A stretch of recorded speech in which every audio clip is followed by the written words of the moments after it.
Que festa, que bênção estarmos aqui nesta noite, neste primeiro domingo de dezembro, para celebrarmos o nosso Deus e louvarmos a Ele, recebendo novos membros, Deus acrescentando o crescimento do corpo, a multiplicação deste rebanho. Também estamos encerrando hoje a última exposição da série das igrejas do Apocalipse. Eu convido você a abrir a sua Bíblia, lá no capítulo 3 do livro do Apocalipse, a partir do verso 14.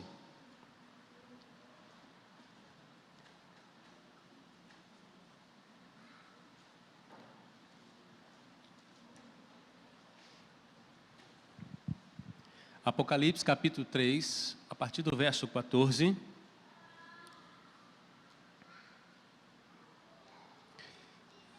Um irmão essa semana conversando, falou comigo, olha, tem muitos idosos que não sabem que estão podendo vir aos cultos.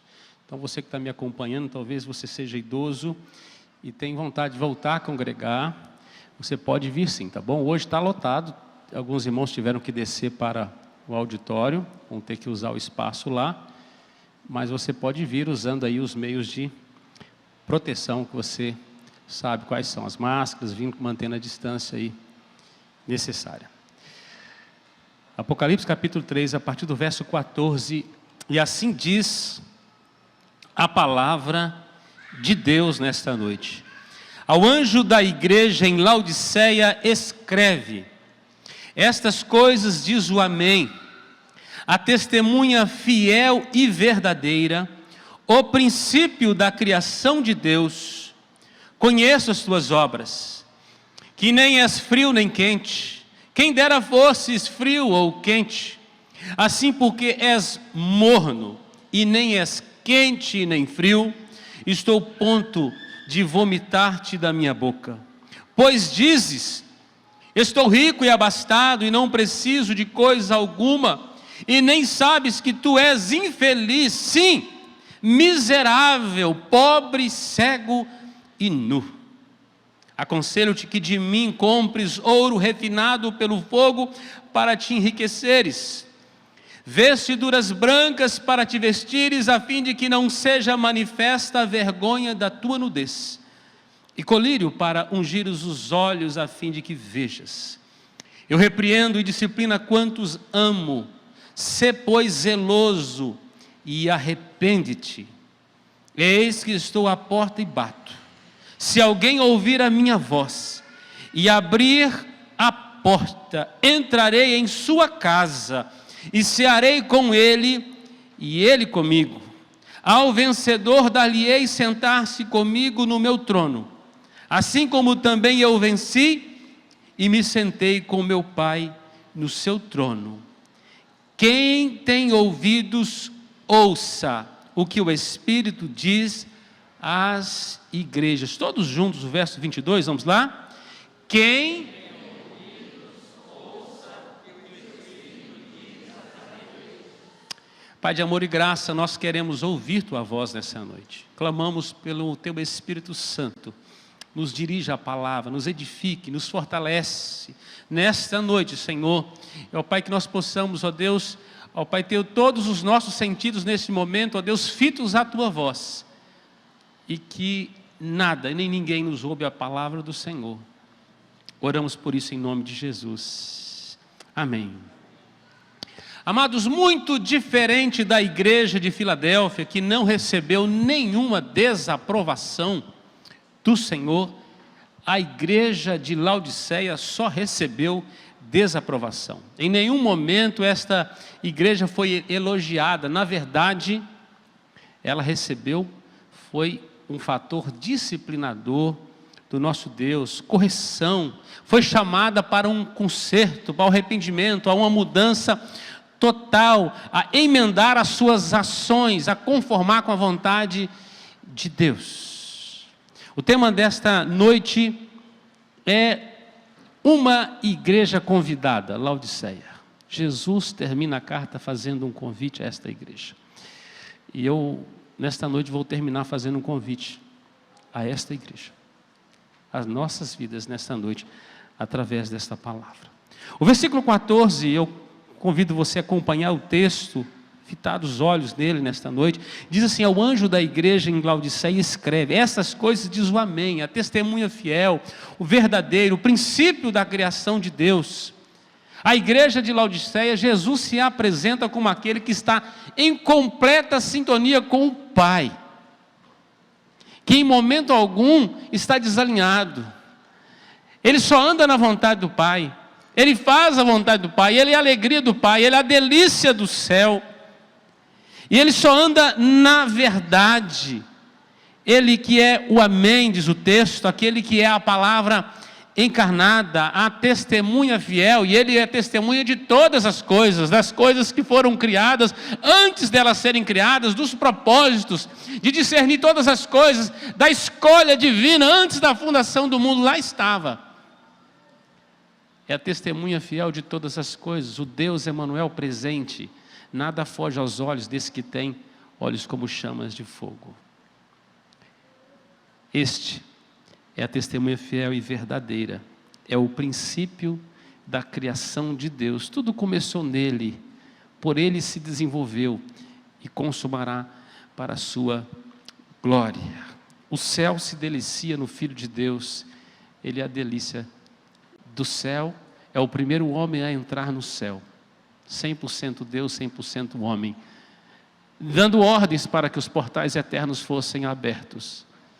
E lá está sentado, onde rege o universo pela sua palavra.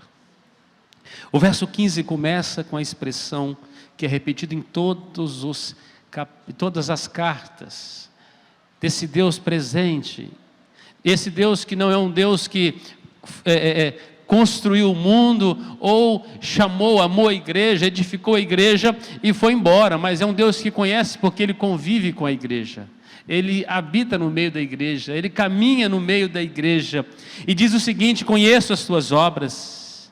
Então Jesus mais uma vez se revela assim, que Ele está no meio, que Ele sabe o que há de bom, que Ele sabe o que há de ruim, Ele conhece os talentos, Ele conhece as percepções, Ele conhece os caminhos que a igreja tem andado, e Ele, através do seu Espírito Santo, Ele sonda os corações e a mente. E nesta noite Ele está aqui, aleluia. Ele sonda os nossos pensamentos. Amado, não há uma inquietação da sua alma que Jesus não tenha percebido, não tenha esquadrinhado, não tenha detalhado cada átomo da sua vida. Ele te conhece, os pensamentos não te chegou ainda à sua mente, Ele já sabe. Ele sabe. E a tônica que está aqui é no que uma igreja pensa o que é, mas em outro aspecto que Jesus tem certeza do que ela é. Talvez você apresente uma vida para as pessoas e tudo que as pessoas podem ver é um estereótipo, é o que está por fora, é a primeira imagem. Talvez é o que você diz, talvez é o que dizem a seu respeito, mas outra coisa é o que Jesus, que nos conhece, está dizendo a nosso respeito. Então esta é a tônica numa igreja, a igreja de Laodiceia, no que ela dizia ser e o que Jesus afirmava de que de fato esta igreja era. Então, amados, diante de Deus, todos nós estamos com os nossos corações abertos, por mais fechados que estejam. Todos os nossos atos mais obscuros, o tapete não existe diante do Senhor, não tem nada debaixo do tapete, diante daquele que vamos prestar contas um dia, o Deus que vê todas as coisas. Também ninguém pode esconder aquilo de bom que a gente faz, por mais que nenhum homem reconheça, Deus reconhece, o Senhor Jesus conhece, Ele sabe, e em todas as cartas Ele destacou. Mas que tipo de igreja era Laodiceia? Como é que vivia esta igreja? Como de fato ela se via e como que Jesus via esta igreja? E ela recebe um diagnóstico aqui em pelo menos 3 aspectos. O primeiro aspecto desta igreja está relacionado à sua falta de fervor espiritual, falta de vida interna. Era muito casca, era muito bonito por fora, Mas como é que estava o coração?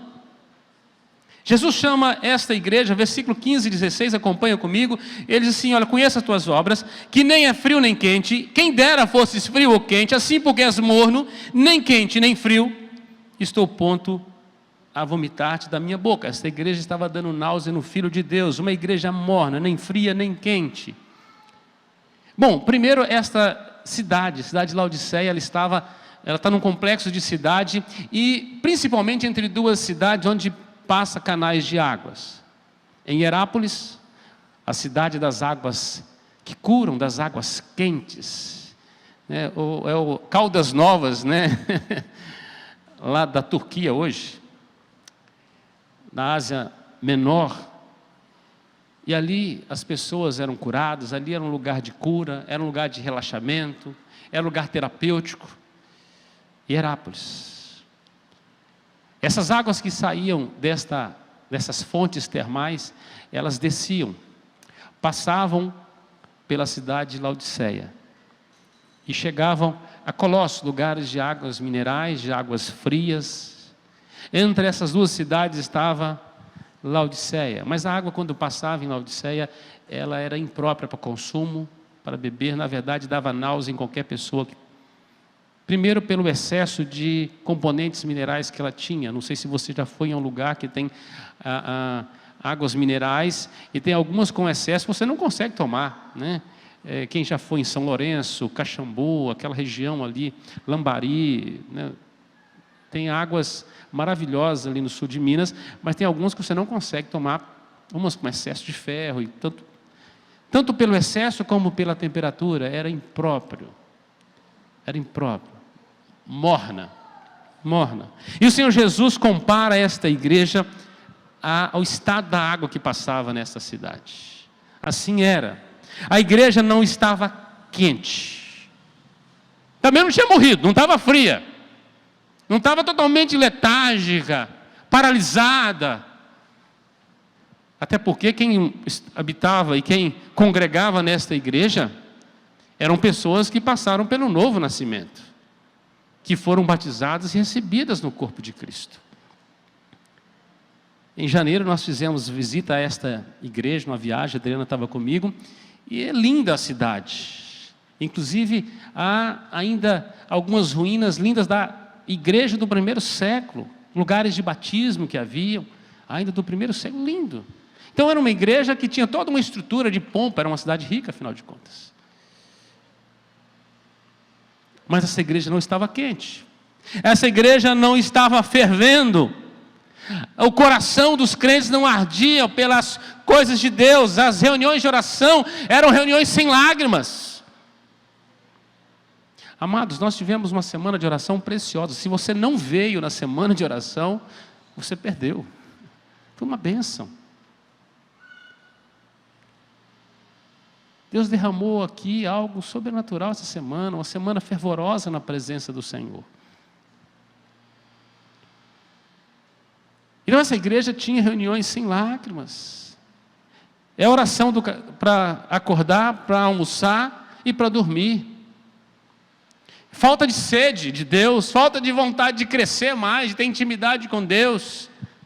Os louvores eram louvores sem doutrina, sem entusiasmo, vazios de Deus, vazio da dependência de Deus, era música pela música. E quantas igrejas estão hoje abastadas de músicas humanistas? Um dos grandes conflitos dentro da igreja, e é o lugar mais difícil de ministrar, é o ministério de música da igreja, a parte de música. Porque nós somos seduzidos o tempo todo pelo humanismo, a querermos colocarmos nós no centro e não o Cristo Redentor, a cantarmos coisas que faz bem para o nosso ego, mas não faz bem para a nossa alma, e nem glorifica a Deus. Por mais bonito, por mais que tenha-se o belo. Então não havia adoração, quebrantamento e nem exaltação. Uma igreja que não se quebranta diante do Senhor, ela promove náusea no Filho de Deus. Falta de temor ao pregar, ao expor, ao ouvir, ao receber a palavra de Deus. Amados, é a parte mais importante da semana. É o culto público, quando nos reunimos como povo de Deus e Deus fala pela palavra. Não é o pastor Vumar, é o Senhor falando. Nós abrimos a palavra e assim diz o Senhor. É com temor, é com reverência, é com sede de crescer na palavra do Senhor, é com desejo de sair daqui para obedecer o que Deus ordenou em sua palavra. A igreja de Laodiceia tinha dificuldades de receber a palavra. O momento mais sublime, quando Deus falava ao coração e à mente do seu povo. Faltava espiritualidade contagiante, faltava uma atmosfera da presença de Deus. Amados, as nossas reuniões, os nossos encontros, eles não podem ser apenas plásticos, mas eles precisam ser espiritualmente vivos, contagiantes. Não apenas precisamos orar de maneira fervorosa, não apenas cantar louvores, mas cantar com entusiasmo, em adoração ao Senhor. Temos que ter a capacidade de nos desligar do paraíso do mundo para o paraíso do reino de Deus, porque tem muitas coisas que nos atraem nesse mundo, tira a nossa atenção, e nós saímos de casa com o propósito de vir à igreja, mas a nossa mente está perturbada, o nosso coração ele está confuso, e são tantas coisas, e na hora da adoração, nós estamos desligados, nós perdemos a oportunidade de celebrar o nosso Deus. Isso não é culto, dá náusea no Filho de Deus. Aqui você veio fazer. Abre sua boca, se quebrante diante do Senhor. Ninguém precisa falar para você se ajoelhar e orar. Isso deve ser naturalmente alguém que se rende ao Senhor. Você não está se dobrando diante de homens, é diante do Rei dos Reis, Senhor dos Senhores. Lágrima nos olhos faz parte de um coração transformado. Naturalmente, os crentes precisam vir para a igreja com desejo de orar uns pelos outros, de adorar a Deus. Precisamos ter também compaixão no nosso coração, orarmos por almas perdidas, clamar a Deus, não somente quando alguém nos conduz para este momento, mas isso deve ser a sede de um coração que ama a Deus. Fervor espiritual, faltava essa igreja. Hoje muitas igrejas estão tendo cultos mornos, que não produzem mudança na vida das pessoas. Eles saem informados, mas não saem transformados. Eu posso trazer um tanto de conhecimento para você, meu irmão, mas esse conhecimento não vai transformar você se você não for um crente fervoroso, que sai com a decisão na sua vida. Todo culto é uma oportunidade de uma decisão. Não sai do culto falando, se fulano estivesse aqui. Não, glória a Deus porque eu estava presente. Obrigado, Senhor. A palavra foi dura demais, ela foi para mim mesmo. Mas eu não estava em pecado, é para não cair mesmo, irmão. Sabe quando o pai corrige um filho e tem um tanto de outros filhos, fala assim, olha, sobrou para ele, fica esperto, não vai sobrar para vocês também. Alerta. É uma admoestação para mantermos em alerta, vigilantes. A palavra de Deus faz isso conosco. Porque se alguém está à beira do precipício, é uma boa oportunidade dele refletir sobre a vida dele e voltar e agradecer a Deus. Que bom que Deus usou o pregador da noite para me alertar. E se você não gostar do pregador nem dos louvores, goste da palavra e do Senhor. É tudo que você precisa se ater. Deus tem náusea para a igreja sem fervor. Segundo aspecto dessa igreja está relacionado à sua vida de ilusão. Olha o que diz o versículo 17, a parte A, acompanha comigo. Pois dizes, estou rico e abastado e não preciso de coisa alguma. Essa era uma ilusão, e é a ilusão de muitos hoje. Uma igreja rica, mas que ela era pobre na verdade. Ela dizia que não precisava de coisa alguma. É importante você conhecer o contexto. A cidade de Laodiceia, ela era riquíssima, uma cidade no alto de uma montanha, um lugar que é um centro financeiro, era um grande centro, era o lugar dos bancos, ali o dinheiro circulava, ali tinha uma indústria têxtil muito forte, e também tinha locais para tratamento oftalmológico. Foi ali que aconteceu a descoberta da base do pó frígio para a cura dos olhos, que era a base para os colírios. E essa cidade, ela se tornou tão próspera e tão rica, que um grande terremoto que atingiu o ano 60 e 61, é a única cidade que não precisou de dinheiro do governo romano para a reconstrução. As próprias pessoas abastadas da cidade tiveram a capacidade de reconstruir a cidade. Era uma cidade rica. E na igreja de Laodiceia vivia também essa riqueza. Muitos crentes ali viviam e eram ricos. Passaram então a confundir a riqueza material com a riqueza espiritual, achando que, como estavam dando tudo bem na sua vida financeira, a sua vida espiritual estava concomitante. A mesma coisa. Mas não é bem assim que a Bíblia mostra. Tem muitos que caem no engano. Você lembra bem aí da história do jovem rico, sem paz no coração, com sede de Deus, mas vivendo ali escravo dos bens que possuía. Ele procura o Senhor Jesus, e ele tem dúvida no coração: o que eu preciso fazer para herdar a vida eterna? Jesus diz para ele: olha, você conhece os mandamentos?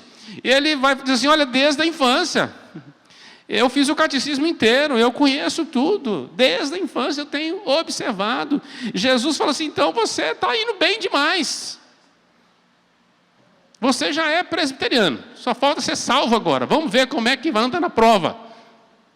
Você sabe tudo da palavra de Deus, você é um exemplo. Então vamos fazer o seguinte: você vai vender tudo o que você tem, tudo, e você vai dar para as pessoas mais pobres, tudo, não deixa, você não pode ficar com nada, mas até tudo. E depois você dá tudo o que você tem, você vem e me segue, e você vai ter um lugar no reino dos céus. Por que Jesus fez isso com esse jovem? Porque Jesus é o Deus que conhece o coração e a mente, conhece os propósitos nossos. Diz que o jovem voltou para casa muito triste, porque ele era dono de muitas propriedades. Ele amou mais suas riquezas do que a Jesus. Irmãos, muitas vezes os bens tomam as pessoas de certa forma e as dominam. E elas passam a ter orgulho espiritual por estarem prosperando, e passam a viver uma ilusão de que está indo tudo bem porque elas estão prosperando. São os Eike Batistas da vida, né? Parece que está indo tudo bem, o sujeito quer ser o número 1 do mundo, até um dia alguém puxar o tapete e mostrar que a vida não estava bem assim. Não era desse jeito. A riqueza pode tornar as pessoas a dormirem espiritualmente, mesmo depois de convertidas, quando elas passam agora a amar as bênçãos de Deus e não o Deus das bênçãos. Não foram poucas pessoas que me procuraram na penúria, em gabinete pastoral, desempregado, com crise financeira, que a gente orou, orientou, enviou currículo, tentou ajudar, e quando o sujeito conseguiu um bom trabalho, e ele começou a trabalhar, ele desapareceu. Ele começou a conquistar. Ele não estava buscando o Senhor. Ele só precisava de um favor, de um empurrãozinho de Deus. E eu até creio que muitas coisas não foi Deus quem deu, foi o adversário das nossas almas, que promoveu algo que ele buscava, que não era Deus. Quando era pobre, necessitado, muito fervoroso, dependia de Deus em todos os momentos, orava, jejuava, buscava Deus, tinha fome, tinha sede de Deus, sede da palavra de Deus, sede das coisas espirituais, mas agora que tem condições boas, vive na ilusão. Estou indo bem porque troquei o carro. Estou indo bem porque eu pintei a casa. Estou indo bem porque eu troquei os móveis. Estou indo bem porque eu estou podendo viajar. Um cuidado que nós devemos ter é de não amar as bênçãos mais do que o Senhor das bênçãos. E é muito fácil, meu irmão, você confundir as coisas. Jesus está dizendo que esta igreja estava iludida. Os crentes ali estavam iludidos. O terceiro aspecto dessa igreja está relacionado à sua situação de miserável. Olha o que diz o versículo 17, a parte B. E nem sabes que tu és infeliz, sim, miserável, pobre, cego e nu. Ou seja, uma igreja digna de compaixão. Apesar de toda a pompa da cidade rica, da estrutura que tinha, era pobre. E esse é o diagnóstico que Jesus dá. A fiel testemunha, a verdadeira, o que prova os corações. Como pode então uma igreja que se achava rica, abastada, que não precisava de nada, vivendo de ilusão, recebendo diagnóstico que na verdade ela é miserável? Você já imaginou você se achando e Jesus dizendo assim: tenho porém contra ti? Jesus usa 3 palavras para mostrar a situação miserável desta igreja, que tinha a ver com o contexto da cidade. Olha como Jesus conhece a cidade e como ele conhece a igreja. Primeiro, a palavra pobre. A igreja rica da cidade rica, na verdade, estava pobre espiritualmente. Diante de Deus, Laodiceia não havia aprendido a viver uma vida de dependência. Vivia então na ilusão das riquezas. E eu repito, com Deus, independência é morte. Se você quer ter uma vida independente de Deus, se você não quer buscar depender dele de tudo, é morte espiritual. É mornidão que vai conduzir para isso. A segunda palavra é cego. A igreja que vivia na cidade da tecnologia, da medicina, do tratamento mundial dos olhos, estava cega espiritualmente, não conseguia ver a sua própria condição.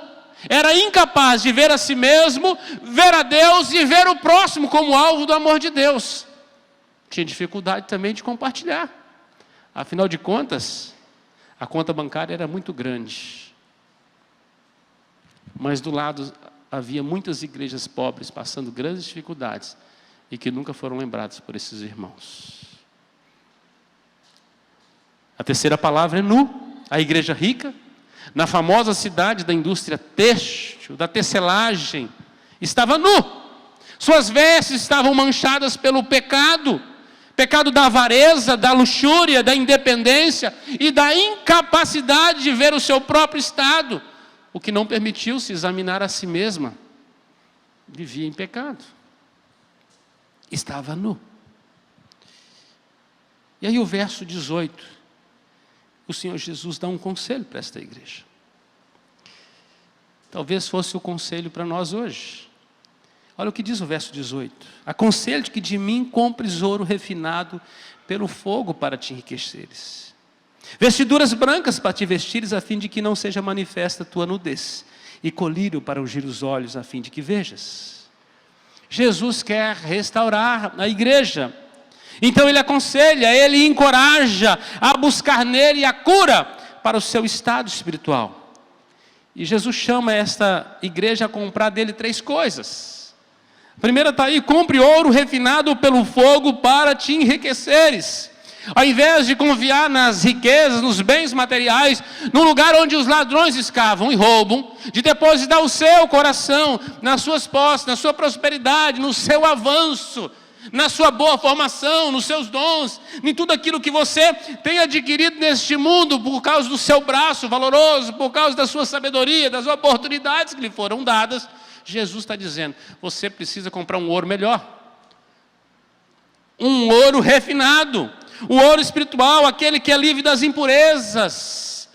a verdadeira riqueza, que é a fé sincera e a dependência de Deus. Você precisa aprender a depender de Deus. A refinação produz a pureza. Veja o que ensina 1 Pedro 1,7. Para que, uma vez confirmado o valor da vossa fé, muito mais preciosa do que ouro perecível, mesmo apurado por fogo, redunde em louvor, glória e honra na revelação de Jesus Cristo. E quando Paulo vai tratar desse assunto com o jovem pastor Timóteo, lá em 1 Timóteo capítulo 6, 17 a 19, é o contexto refletido da igreja de Laodiceia, Paulo trabalhando com aquele jovem pastor, como que ele deveria trabalhar com pessoas que viviam como a igreja de Laodiceia. Ele diz o seguinte: exorta aos ricos do presente século que não sejam orgulhosos, nem depositem a sua esperança na instabilidade da riqueza, mas em Deus. Isso é dependência, que tudo nos proporciona ricamente para o nosso aprazimento, para o nosso bem, para aquilo que a gente precisa. E aí ele vem mais: que pratiquem o bem, sejam ricos de boas obras, generosos em dar e prontos a repartir. Amado, se Deus fizer você prosperar, é para ser generoso. Se você se tornar vaidoso, orgulhoso, avarento, você é inimigo de Deus. Você está transformando a bênção que Deus te deu em nada, sem propósito. Diz mais: que acumulem para si mesmos tesouros, mas olha que tesouros, sólido fundamento para o futuro, a fim de se apoderarem da verdadeira vida. A verdadeira vida não é material. Tudo que Deus nos dá aqui é para o reino, e o reino requisita de volta. São sementes que nós recebemos. Sementes. Quando nós crescemos, não é um crescimento para nós, é para a glória de Deus. E nós refletimos a glória de Deus quando aquilo que veio a nós, como uma fonte, passa a jorrar para abençoar outras vidas. Primeiro, ouro. Segundo, Jesus está mandando a igreja comprar vestiduras brancas para te vestires, a fim de que não seja manifesta a vergonha da tua nudez. As vestiduras brancas representam uma vida sem pecado, uma vida santa, uma vida consagrada ao Senhor. Olha o que Paulo escreveu aos Colossenses, lá no capítulo 3, a partir do versículo 5. Quais devem ser as nossas vestes? Nós, que um dia tivemos um encontro transformador com Jesus, e nós vamos trocar de roupa hoje, em nome de Jesus. As vestes vão mudar.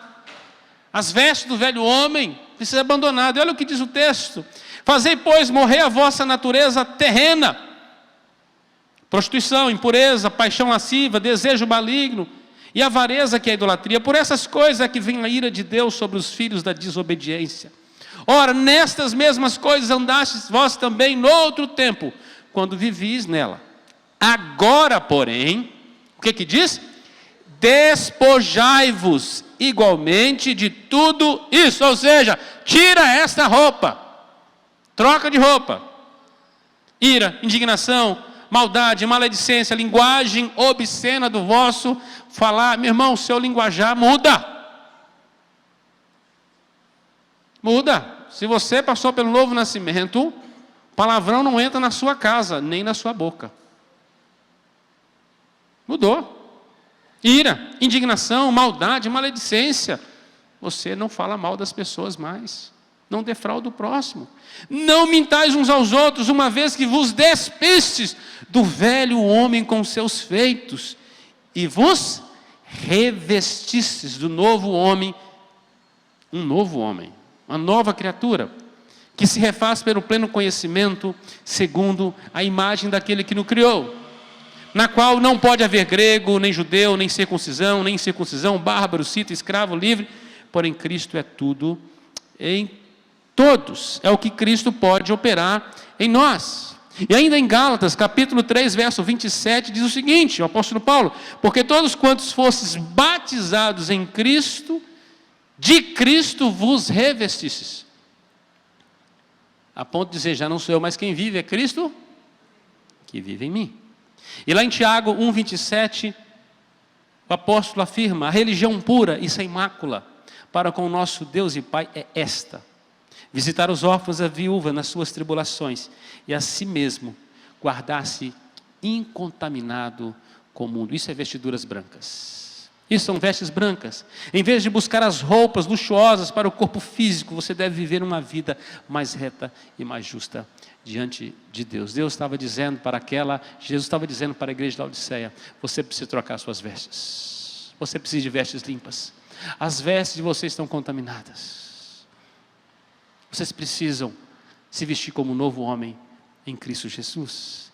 E terceiro, Jesus manda comprar colírio para ungir os olhos a fim de que vejas. Mas quem é que está vendendo essas coisas? O próprio Jesus. Ele disse, é eu que posso oferecer. É eu que posso te dar o verdadeiro valor. O ouro transformado. Sou eu que posso trocar essas vestes de você. É o que Cristo pode fazer em nós. Mas também sou eu que posso trocar o seu olhar.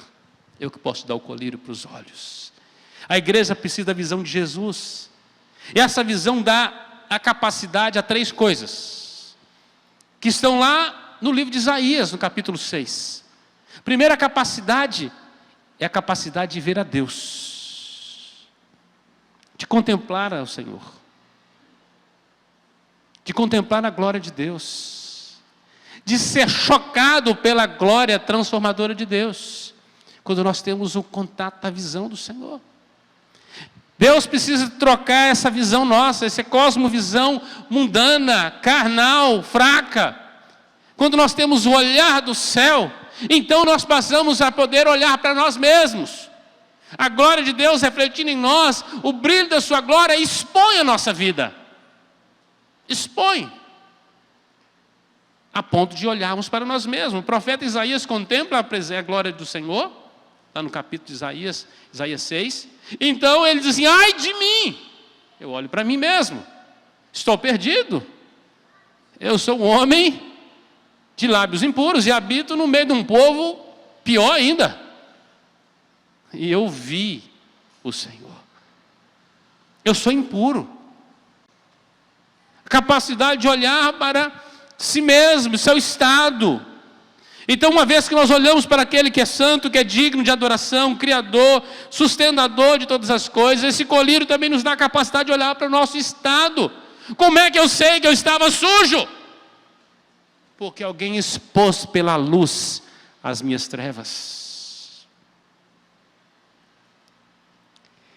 Amados, quando nós não lemos a palavra de Deus diariamente, não oramos fervorosamente diariamente, nós mergulhamos num mundo de trevas. E ao invés de expor a nossa vida à palavra purificadora de Deus, nós vamos camuflando num mundo de trevas. E vamos adquirindo hábitos pecaminosos, vestes imundas. E nossos olhos são incapazes de ver o nosso estado. Mas quando nós vamos tendo a visão de Deus, na palavra dEle, na vida de oração, nós vamos sendo tratados e nós passamos a ver o que a gente não via, a considerar o que a gente não considerava, a olhar quão miseráveis nós somos e totalmente carentes da misericórdia, da graça e da glória de Deus. Então, teremos a capacidade de ver o nosso próximo. Compaixão. Compaixão para com o nosso próximo. Tudo tem a ver com o nosso ponto de vista quando ele é mudado, quando Deus muda. Jesus, nesta noite, está nos oferecendo o seu colírio para nos fazer ver. Mudar o nosso olhar. E por que então Jesus repreendeu tanto essa igreja com tudo isso? Verso 19, lê comigo. Verso 19 aí do Apocalipse capítulo 3. Eu repreendo e disciplino a quantos? Amo. Se pois zeloso. Então Jesus responde por que ele repreende tanto a igreja. Porque ele ama. Porque ele ama, ele faz isso porque ama. A correção do Senhor não é punição, é disciplina restauradora. Deus, quando nos disciplina, não quer produzir o pior em nós, mas o melhor em nós. Quando um pai admoesta um filho, ou precisa usar a correção da vara, não é para produzir um monstro, é para produzir um filho. É para corrigir rotas, vidas. Quando o conselho de uma igreja precisa, pelo exercício da disciplina, tratar, não é para matar, é para restaurar, é para curar, é para ensinar, é para instruir, é para salvar. Por quê? Porque a disciplina é para com filhos legítimos e amados de Deus. São filhos que são disciplinados. E olha o que diz em Hebreus capítulo 12, a partir do verso 4. Ora, na vossa luta contra o pecado ainda não tendes resistido até o sangue. Estais esquecidos da exortação que como filhos discorre convosco. Filho meu, não menospreze a correção que vem do Senhor, nem desmaies quando por ele és reprovado. Porque o Senhor corrige a quem ama e açoita todo filho a que recebe. É para a disciplina que perseverais. Deus vos trata como filhos. Como filhos. Pois que filho há que o pai não corrige? Mas se estáis sem correção, de todos se têm tornado participantes, logo sois bastardos e não filhos. Além disso, tínhamos os nossos pais segundo a carne, que nos corrigiam e os respeitávamos. Não havemos de estar em muito maior submissão ao Pai espiritual, e então viveremos? Pois eles nos corrigiam por pouco tempo, segundo lhes parecia. Deus, porém, nos disciplina para aproveitamento. É para isso que Deus disciplina, a fim de sermos o quê? Participantes da sua santidade. Olha o propósito. Toda disciplina com efeito, no momento da disciplina, não parece ser motivo de alegria, mas de tristeza. Ao depois, quando a crista baixa, quando as pessoas esfriam os ânimos, ao depois, entretanto, produz fruto pacífico aos que têm sido por ela exercitados, frutos de justiça. Por isso restabelecei as mãos descaídas e os joelhos trôpegos. Fazeis caminhos retos para os pés, para que não se desvie o que é manco antes seja curado. A disciplina é uma grande demonstração de amor. O pai que não corrige os seus filhos quando pequenos, terão que visitá-los na cadeia ou no cemitério. Isso é certo. A disciplina é para restauração. A disciplina é para filhos. Aqueles que não são corrigidos são bastardos, perdidos, entregues à própria sorte. Eu me lembro da última costa que meu pai me deu, a última surra que eu tomei. O que mais me doeu na última surra não foram as cintadas, as varadas, foram as palavras. Quando meu pai disse assim: nunca mais eu vou te dar uma surra. Poxa vida, não vai apanhar mais. Que beleza, Bruno, não vou mais tomar um couro. Qual foi o sentimento do meu coração naquele dia? Meu pai está dizendo que não vai ser meu pai mais, que eu não terei pai mais. É muito triste não ter um pai, porque o pai corrige para o melhor. Graças a Deus, eu não precisei apanhar novamente do meu pai, mas eu não perdi meu pai. Eu sou um filho querido e precioso dele, orgulho dele hoje. Mas a última surra me fez lembrar desse texto. Eu não quero ser bastardo, eu sou filho. Eu decidi ter uma vida de obediência. O que muda a nossa vida não é o quanto conhecimento que recebemos, mas o que decidimos e fazemos. Depois de um culto, onde eu recebo a palavra de Deus, eu tomo uma decisão séria diante de Deus, em mudar a minha vida. Quando você é corrigido pela palavra de Deus, quando é corrigido por alguém mais maduro, não se ofenda, não fique demasiadamente triste. A disciplina é para o seu crescimento, amadurecimento. É uma demonstração de amor. É uma lição de amor. Aproveite para crescer com aquilo que Deus está provendo. Não é para o pior, é para o melhor. A correção, ela vem do Senhor para nosso aproveitamento, diz a palavra de Deus. E eu quero concluir com um convite de Jesus. Esse convite restaurador, esse convite meigo, amável, maravilhoso, de um Senhor muito bondoso, que não desiste dos seus filhos preciosos. Vocês são filhos preciosos ao Senhor. Filhos preciosos. Vocês não são bastardos. Filhos preciosos. A mesma oração que Jesus fez, dizendo: Abba, Pai. Você pode fazer. Você pode chamar Deus de Pai. Você deve. Você é um filho precioso. Pode ser que você estava no caminho totalmente torto, abandonou a casa do pai, saiu de maneira rebelde, resolveu viver independentemente, dissolutamente. Mas lá Deus trocou o seu colírio, trocou sua visão. Você viu o seu estado de pecado e você reconheceu que era na casa do pai que tinha coisa boa e você resolveu voltar. Você não será tratado como escravo nem bastardo, mas como filho. Assim ele recebe. Assim ele recebe.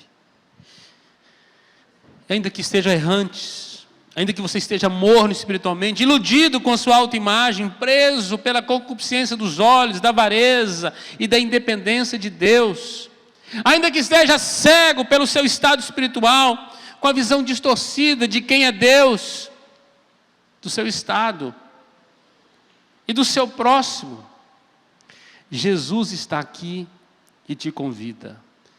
O convite está no verso 20. Vamos ler juntos? Verso 20. Vamos lá. Eis que estou à porta e bato.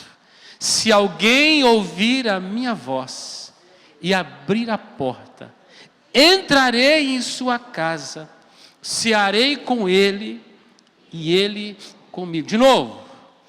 Eis, se alguém ouvir a minha voz, abrir a porta, entrarei em sua casa, cearei com ele e ele comigo. A igreja repreendida recebe do Senhor Jesus, primeiro, uma proposta. Eu te aconselho. Você já recebeu o conselho do Senhor nesta noite. Ele tem ouro, ele tem vestes brancas e ele tem colírio para você. Mas ele ainda faz um convite. Eu ainda continuo do lado de fora. Você ainda não me chamou para a intimidade da sua vida. Você está me excluindo da sua vida. O convite aqui original não é para não crentes. Foi escrito para uma igreja de crentes. Eu sei que muita gente usa esse versículo para convidar pessoas a entregar a vida a Cristo. Amém.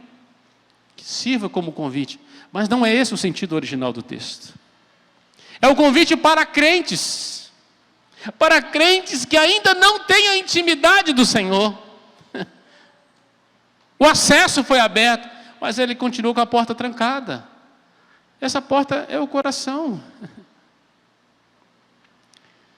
Jesus não vai arrombar você, meu irmão, seu coração.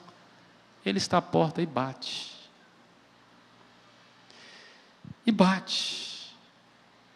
Então o convite aqui não é para não crentes, mas é para crentes. Gente que nasceu de novo, que excluiu Jesus da sua intimidade.